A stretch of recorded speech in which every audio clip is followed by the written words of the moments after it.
Well, it's a full campground today, so it's quite noisy in the background. But we'll try and get through what I need to get to. Pedro here said that I made a few errors in my video.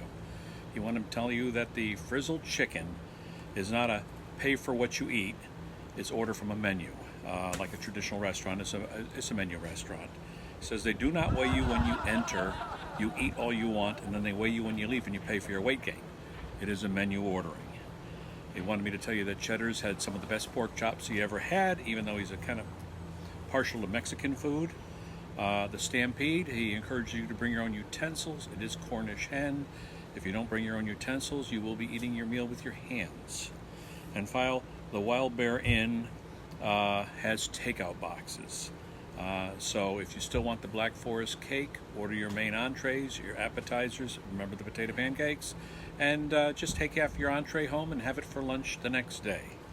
Okay, that's pretty much what we got, so Pedro's happy, and see you on my next video. Safe journeys. Now it's Katie's turn. Katie said, all in all, I did a better job. She said I got 441 right this time, so she doesn't have to correct me on that. But she wants me to let you know that A, she has her own cooking class, so take a look at her cooking videos. And B, when you're going down Sevierville / Pigeon Forge, the traffic lights are labeled blue in Sevierville, and they changed to green in Pigeon Forge. In other words, mile mark light 3 would be green, 16.5 in Sevierville would be blue. Safe journeys.